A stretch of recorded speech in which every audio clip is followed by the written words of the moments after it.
Bayangkan kamu menerima surat tugas ke sebuah desa yang tidak ada di peta. Begitu kamu masuk, waktu berjalan mundur, bayi yang lahir tidak menangis, dan seorang anak kecil tersenyum padamu tanpa kakinya menyentuh tanah.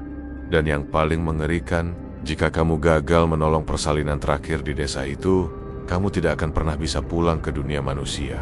Ini adalah kisah nyata yang tidak pernah tercatat dalam sejarah. Kisah Desa Pandanwangi. Namanya Rizka, usianya 27 tahun. Seorang bidan muda yang dikenal rajin, tenang, dan jarang menolak tugas. Seberat apapun itu, sejak lulus dan ditempatkan di puskesmas kecil pinggiran kota, Rizka sudah terbiasa dengan kondisi serba diabetes, alat kurang lengkap, pasien datang tengah malam, jalan rusak, bahkan pernah membantu persalinan hanya dengan penerangan senter ponsel. Semua itu dijalani tanpa banyak mengeluh. Buat Rizka, selama masih bisa menolong orang, rasa lelah selalu bisa dikalahkan. Sore itu hujan turun rintik-rintik, langit abu-abu menekan rendah, membuat suasana puskesmas terasa lebih sunyi dari biasanya. Lampu-lampu mulai dinyalakan satu persatu. Beberapa perawat sudah bersiap pulang, sementara Rizka masih merapikan berkas di ruangannya. Ketukan pelan terdengar di pintu. Seorang petugas administrasi masuk sambil membawa map coklat. "Ini ada surat tugas dari dinas, Mbak Rizka," katanya singkat. Rizka menerima map itu tanpa curiga. Surat tugas sudah jadi bagian dari rutinitas. Tapi begitu membacanya, alisnya langsung berkerut. Penugasan sementara selama 3 bulan di desa Pandanwangi. Hanya itu. Tidak ada keterangan tambahan. Tidak ada alamat kecamatan. Tidak ada nama kepala desa. Padahal biasanya surat penugasan selalu rinci. Rizka membaca ulang. Pelan, berulang-ulang. Nama desa itu terdengar asing. Bukan hanya asing di telinganya, tapi seperti tidak pernah ada sama sekali dalam ingatannya. Dia langsung membuka peta digital. Di ponselnya mengetik Desa Pandanwangi. Tidak muncul apa-apa. Dia memperbesar peta, menyisir wilayah sekitar kabupaten lalu provinsi. Tetap kosong. Merasa aneh, Rizka keluar ruangan dan bertanya pada pegawai senior yang sudah puluhan. "Tahun bekerja, Bu? Pernah dengar Desa Pandanwangi?" tanyanya. Pegawai itu menggeleng. "Pandanwangi? Tidak pernah." "Desa baru ya?" Rizka mengangguk ragu. Dia bertanya lagi kedua orang lainnya. Jawabannya sama, tidak ada yang tahu. Malam itu, Rizka bahkan sempat membuka arsip lama di ruang administrasi. Berkas-berkas desa terpencil, laporan kunjungan lapangan, data wilayah. Nama Desa Pandanwangi tidak tercatat dimanapun. Tapi anehnya, surat itu sah. Stempel dinas kesehatan asli. Tanda tangan kepala dinas juga jelas. Bahkan nomor suratnya valid. Anggap saja daerah baru. Gumam Rizka pada dirinya sendiri. Mencoba menenangkan pikiran. Mungkin desa pemekaran.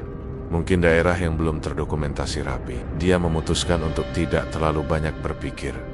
2 hari kemudian, Rizka berangkat. Pagi itu udara masih segar. Mobil sewaan yang disediakan dinas membawanya keluar kota. Melewati jalan utama, lalu masuk ke jalan yang makin lama makin sempit. Gedung-gedung berganti sawah. Sawah berganti hutan. Aspal halus berubah jadi jalan tanah berbatu. Sinyal ponsel menghilang pelan-pelan. Awalnya masih 1 bar. Lalu muncul tulisan tidak ada layanan. Rizka mencoba mengabaikannya. Meski perasaan tidak nyaman mulai merayap, udara terasa semakin dingin. Padahal matahari belum tenggelam. Pepohonan di kanan kiri jalan menjulang rapat. Daunnya lebat seperti menutup cahaya. Tidak ada rumah. Tidak ada warung. Tidak ada tanda-tanda kehidupan. Setelah perjalanan panjang, mobil berhenti mendadak. Di depan mereka berdiri sebuah gapura bambu tua. Anyamannya sudah lapuk, dipenuhi lumut hijau dan daun kering yang menggantung. Di atasnya terpasang papan kayu kusam dengan tulisan pudar, Desa Pandanwangi. Rizka menatapnya lama. Entah kenapa dadanya terasa sedikit sesak. Sopir mematikan mesin dan langsung turun. Seorang tukang ojek yang ikut mengantar barang Rizka juga turun dan berdiri agak jauh. Wajahnya tegang. "Maaf Mbak, sampai sini saja," kata sopir itu akhirnya. "Iya Mbak, kami tidak bisa masuk," sambung tukang ojek. Suaranya pelan tapi tegas. "Kenapa?" tanya Rizka heran. Keduanya saling pandang, lalu kembali menatap gapura bambu itu. "Lewat situ bukan wilayah kami," jawab sopir itu. "Dari dulu memang begitu." Nada suara mereka serius, bukan bercanda, bukan mengada-ada, seolah ada aturan tak tertulis yang tidak boleh dilanggar. Rizka menelan ludah. Nalurinya berkata, ada yang tidak beres. Tapi sebagai tenaga kesehatan yang datang membawa tanggung jawab, dia tidak punya banyak pilihan. "Baik, terima kasih," katanya akhirnya. Dia memanggul tasnya dan melangkah mendekati gapura. Begitu kakinya melewati batas bambu itu, sesuatu terasa berubah. Udara mendadak sunyi, terlalu sunyi. Di hadapannya terbentang sebuah desa yang aneh.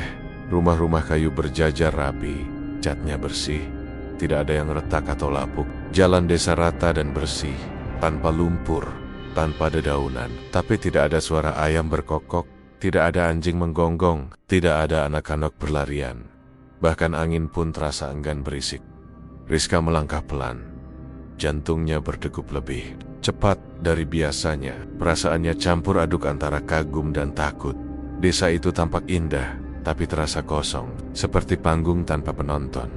Saat itulah, dari antara dua rumah kayu, muncul seorang lelaki tua berpakaian serba putih. Rambutnya panjang sampai bahu, wajahnya tenang, matanya dalam seperti menyimpan banyak cerita. Lelaki itu tersenyum tipis. "Selamat datang, Rizka," katanya pelan, namun jelas. "Saya Kumbara, kami sudah menunggu." Rizka membeku. Dia yakin, dia belum pernah memperkenalkan diri pada siapapun di desa itu. Hari-hari pertama di desa Pandanwangi membuat Rizka pelan-pelan kehilangan logika yang selama ini dia pegang kuat sebagai tenaga medis. Pada awalnya, dia masih berusaha berpikir rasional. Mungkin ini hanya desa terpencil dengan kebiasaan yang berbeda. Mungkin budaya setempat memang unik, tapi semakin hari, semakin banyak hal yang tidak bisa dijelaskan dengan ilmu apapun yang pernah dia pelajari tempo tinggal. Rizka adalah sebuah rumah kayu kecil yang sangat bersih. Tidak ada debu, tidak ada sarang laba-laba, bahkan tidak ada bau kayu lembab seperti rumah tua pada umumnya. Setiap pagi, rumah itu selalu rapi, seolah ada yang membersihkan saat dia tidur. Parah, Rizka tidak pernah melihat satupun orang datang atau pergi. Hari pertamanya bekerja, langsung diisi dengan panggilan persalinan. Seorang perempuan dibawa ke rumah itu dengan wajah tenang. Tidak ada teriakan kesakitan, tidak ada napas terengah-engah. Perempuan itu hanya berbaring sambil menatap langit-langit. Tersenyum tipis seolah sedang menunggu sesuatu yang indah. Bukan proses melahirkan yang biasanya penuh perjuangan. Rizka sempat cemas. Dia memeriksa denyut nadi, tekanan darah, posisi janin. Semuanya normal, terlalu normal. Ketika waktunya tiba, bayi itu lahir dengan sangat mudah, hampir tanpa usaha. Tidak ada darah berlebihan, tidak ada robekan. Dan yang paling mengganggu pikiran Rizka, bayi itu tidak menangis. Begitu Kiliwer, bayi itu langsung membuka mata. Tatapan matanya jernih, fokus, mengamati wajah Rizka seperti seseorang yang sedang menilai. Bukan bayi baru lahir yang biasanya linglung dan menangis keras. Bulu kuduk Rizka meremang. "Kenapa bayinya tidak menangis?" tanya Rizka pelan, lebih pada dirinya sendiri. Perempuan itu hanya tersenyum. "Tidak sakit," katanya lembut. Kalimat itu diucapkan bukan hanya oleh satu ibu. Hari berikutnya, persalinan demi persalinan terjadi dengan pola yang sama. Simak, tenang, semua proses lancar. Semua bayi lahir tanpa tangisan, dengan mata terbuka dan tatapan yang terasa dewasa. Rizka mulai merasa seperti sedang bermimpi panjang yang tidak kunjung berakhir. Dia mencoba melakukan apa yang biasa dia lakukan, mencatat tanggal, jam persalinan, kondisi ibu dan bayi. Tapi setiap kali dia membuka buku catatannya lagi, tulisan itu menghilang. Awalnya Rizka mengira tintanya habis. Dia mengganti pulpen, lalu pensil. Bahkan sempat mencoba menggoreskan kuku ke kertas. Tapi begitu dia menutup buku itu dan membukanya kembali, halaman-halaman itu kembali bersih kosong, seperti belum pernah disentuh. Rizka mulai panik. Dia mencoba menandai halaman dengan lipatan kecil, tapi lipatan itu pun menghilang. Seolah-olah desa itu menolak untuk dicatat, menolak untuk diingat dalam bentuk apapun. Waktu juga terasa aneh. Jam dinding di rumahnya tidak berdetak seperti biasa. Drumnya bergerak perlahan. Manda, setiap kali Rizka menatapnya terlalu lama, kepalanya terasa pusing, seperti dipaksa menerima sesuatu yang bertentangan dengan nalurinya. Kalender yang tergantung di dinding hanya berisi nama hari dan bulan. Tidak ada tahun, tidak ada angka yang menunjukkan waktu berjalan maju. Rizka mencoba menyalakan ponselnya berkali-kali. Tidak ada respon. Layarnya gelap, dingin, mati total. Bahkan baterainya terasa seperti benda kosong tanpa energi. Malam-malam di desa Pandanwangi adalah bagian yang paling membuat Rizka gelisah. Tidak ada suara jangkrik, tidak ada katak, tidak ada apapun selain keheningan yang terlalu tebal. Di tengah malam, Rizka merasa seperti ada yang berdiri di luar rumahnya. Tapi setiap kali dia memberanikan diri membuka pintu, halaman selalu kosong. Sore itu, saat matahari condong ke barat dan cahaya keemasan menyelimuti desa, Rizka duduk di beranda, mencoba menenangkan pikirannya. Dia melihat seorang anak kecil bermain di halaman rumah seberang. Anak itu tertawa riang, berlari kecil, sesekali berhenti dan berputar-putar sendiri. "Siapa namamu?" tanya Rizka, mencoba bersikap ramah. "Arya," jawab anak itu ceria. Arya terlihat seperti anak pada umumnya. Tubuh kecil, rambut agak berantakan, wajah polos, tidak ada yang aneh. Sampai Rizka memperhatikan lebih saksama saat Arya berhenti, berlari, dan berdiri diam. Rizka melihat sesuatu yang membuat jantungnya hampir berhenti berdetak. Kaki Arya tidak menyentuh tanah. Anak itu melayang beberapa sentimeter di atas permukaan tanah. Bayangannya pun tidak benar-benar menyatu dengan kakinya. Rizka merasa darahnya mengalir dingin. Arya menatap Rizka dan tersenyum lebar, seolah tidak terjadi apa-apa. "Mbak Bidan, jangan takut," katanya ringan. "Kami memang begitu." Kata itu diucapkan dengan nada santai, seperti sedang membicarakan hal biasa. Rizka tidak bisa bergerak. Tenggorokannya kering. Selama beberapa detik, dunia terasa berputar. Dia ingin berteriak, tapi suaranya tertahan di dada. Arya lalu melayang pergi, berlari tanpa menapak tanah, menghilang di balik rama-rama kayu. Malam itu, Rizka tidak bisa tidur. Dia duduk di lantai, memeluk lutut, mencoba mengingat semua hal yang masuk akal. Tapi semuanya runtuh satu persatu. Saat itulah Kumbara datang. Lelaki tua itu muncul tanpa suara, berdiri di ambang pintu. Wajahnya tetap tenang seperti pertama kali. Mereka bertemu. "Kau sudah melihatnya, bukan?" tanya Kumbara pelan. Rizka menoleh. Matanya berkaca-kaca. "Apa sebenarnya tempat ini?" Suaranya bergetar. "Apa yang terjadi pada saya?" Kumbara masuk dan duduk di hadapannya. Udara di dalam rumah mendadak terasa lebih dingin. "Desa Pandanwangi bukan desa manusia," ucap Kumbara pelan, tanpa ragu. "Kami adalah kaum Bunian." Kalimat itu menggantung di udara. Rizka ingin tertawa, ingin menyangkal, tapi semua yang dia alami selama ini membuat penyangkalan terasa mustahil. "Kami hidup berdampingan dengan dunia manusia," lanjut Kumbara. "Tapi tidak semua manusia bisa melihat kami. Tidak semua manusia bisa masuk ke wilayah ini." Rizka menggeleng pelan. "Kenapa saya?" Kumbara menatapnya lama, seolah menimbang kata-kata. "Karena hatimu bersih, kau menolong tanpa pamrih. Kau tidak datang dengan niat mengambil apapun." Rizka merasa tubuhnya lemas. "Saya ingin pulang," katanya lirih. Kumbara tersenyum tipis, tapi ada kesedihan di matanya. "Belum, kami membutuhkanmu sebagai jembatan kelahiran," kata Kumbara. "Anak-anak kami tidak bisa lahir tanpa bantuan manusia yang tulus. Dan tidak semua manusia sanggup berada di sini tanpa kehilangan dirinya sendiri." Kata-kata itu seperti palu menghantam pikiran Rizka. Dia ingin lari, ingin hutan, gapura bambu itu, apapun risikonya. Tapi tubuhnya terasa berat, seolah kakinya menolak bergerak. Udara malam semakin dingin. Nafas Rizka terlihat samar. Dia sadar, dengan perasaan mencekam yang belum pernah dia rasakan sebelumnya, bahwa sejak melangkah melewati gapura itu, dia tidak pernah benar-benar memiliki kendali. Dan saat itu, Rizka mengerti satu hal yang membuat dadanya sesak. Dia tidak pernah benar-benar bisa pulang, kapanpun dia mau. Malam itu disebut malam peralihan. Rizka tidak tahu sejak kapan hari berganti menjadi malam tersebut. Karena di desa Pandanwangi waktu tidak pernah berjalan seperti yang dia kenal. Langit tidak benar-benar gelap, tapi juga tidak terang. Warna naik, kelabu, keperakan, seolah bulan tumpah ke seluruh angkasa. Tanah di bawah kakinya mulai memancarkan cahaya lembut berwarna perak, bukan menyilaukan, tapi cukup untuk membuat bayangan bergerak aneh. Pohon-pohon di sekeliling desa berkilau samar dondonia, bergetar tanpa angin. Udara terasa berat, berdenyut pelan, seperti ada sesuatu yang turun dari langit dan menyentuh bumi sedikit demi sedikit.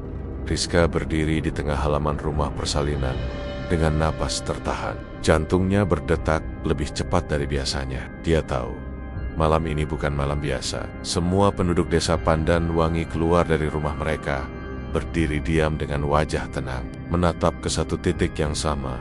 Kumbara berdiri di samping Rizka. Wajah lelaki tua itu tampak lebih serius dari biasanya. Tidak ada senyum, tidak ada ketenangan yang biasa menenangkan hati Rizka.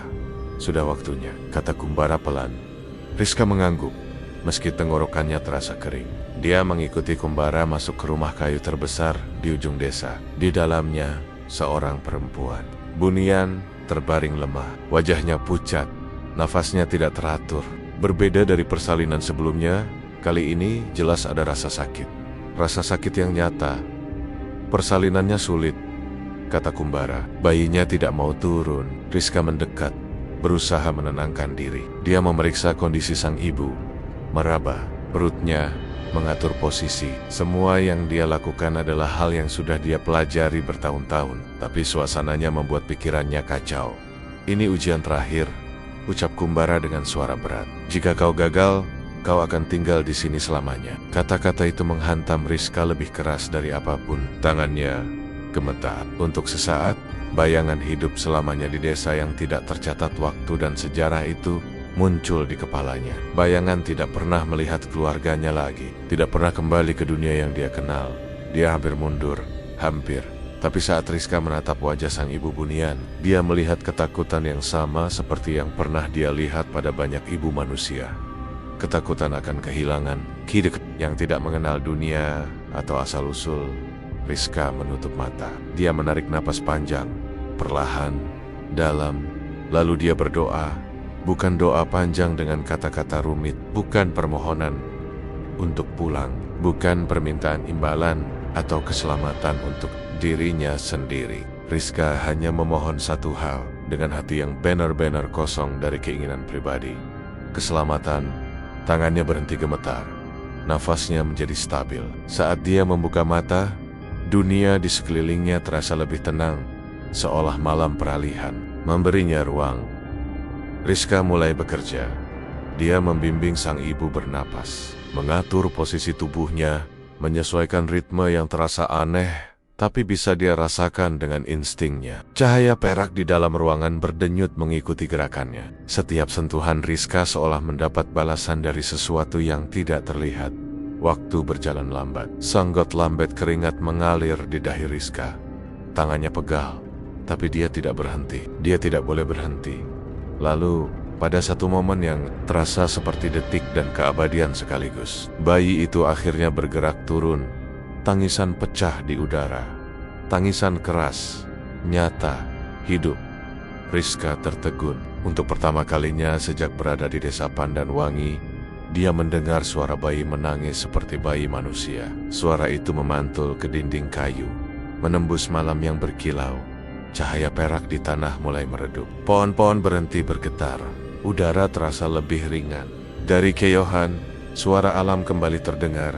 Suara daun bergesek. Suara serangga yang samar. Rizka menggendong bayi itu dengan tangan gemetar. Bayi itu hangat. Beratnya nyata. Matanya terpejam. Tangisannya perlahan mereda. Kumbara menatap pemandangan itu dengan mata berkaca-kaca. Untuk pertama kalinya, Rizka melihat emosi yang jelas di wajah lelaki tua itu. Ujianmu selesai, kata Kumbara pelan. Kata-kata itu membuat lutut Rizka lemas. Dia duduk di lantai, nafasnya tersengal. Tubuhnya gemetar bukan karena dingin, tapi karena pelepasan ketegangan yang selama ini menekan dadanya. Penduduk desa satu persatu menghilang kembali ke rumah mereka. Cahaya di desa Pandan Wangi padam perlahan, seperti lilin yang ditiup angin lembut. Kumbara mendekat dan menyerahkan selembar kain putih tipis yang berkilau samar. Kain itu terasa ringan di tangan Rizka. tapi hangat. Ini lembaran cahaya. Kata Kumbak, simbol kemudahan dan rezeki bagi hati yang ikhlas. Selama kau tidak lupa ketulusanmu, kain ini akan selalu mengingat jalan pulang. Rizka menatap kain itu lama. Dia tidak tahu harus berkata apa. Air mata mengalir begitu saja di pipinya. Terima kasih, katanya lirih. Kumbara tersenyum, kali ini dengan senyum yang benar-benar damai. Sekarang, pulanglah. Kabut tipis menyelimuti desa. Rumah-rumah kayu memudar. Cahaya terakhir di tanah menghilang. Rizka melangkah tanpa benar-benar tahu kemana kakinya membawa. Saat kabut menipis, dia berdiri di depan gapura bambu tua itu. Lumut masih menempel. Papan kayu bertuliskan Desa Pandanwangi tampak kusam seperti sebelumnya. Dia melangkah keluar. Dunia berubah seketika. Hutan kembali sunyi dengan cara yang berbeda. Udara terasa normal. Cahaya matahari menembus sela daun. Di kejauhan, terdengar suara mesin mobil menyala. Sopir itu masih duduk di balik kemudi. Wajahnya terkejut saat melihat Rizka muncul. Mbak, dari mana saja? Baru sebentar saya tunggu. Rizka menatap jam di tangannya. Jarumnya menunjukkan waktu yang masuk akal. Tanggal di jam itu menunjukkan 3 hari sejak dia berangkat. 3 hari, bisik Rizka pelan. Padahal, dia merasa sudah tinggal di Desa Pandanwangi selama berbulan-bulan. Dia menoleh ke belakang. Gapura bambu itu sudah tidak ada. Yang tersisa hanya jalan hutan biasa. Tanpa tanda apapun, Desa Pandanwangi menghilang. Seolah tidak pernah ada. Rizka kembali ke dunianya, kembali bekerja, kembali membantu persalinan. Tidak ada yang berubah di mata orang lain. Tapi, di dalam dirinya, ada ketenangan baru yang tidak bisa dia jelaskan. Dan hingga hari ini, setiap kali Rizka menolong persalinan dengan hati yang benar-benar tulus. Tanpa memikirkan apapun selain keselamatan, dia selalu mencium aroma bunga. Melati yang lembut, aroma itu datang tanpa sumber, menghilang tanpa jejak. Pengingat bahwa kebaikan yang dilakukan dengan ikhlas akan selalu menemukan jalan pulang. Bahkan jika harus menembus batas dunia yang tidak pernah tercatat oleh manusia.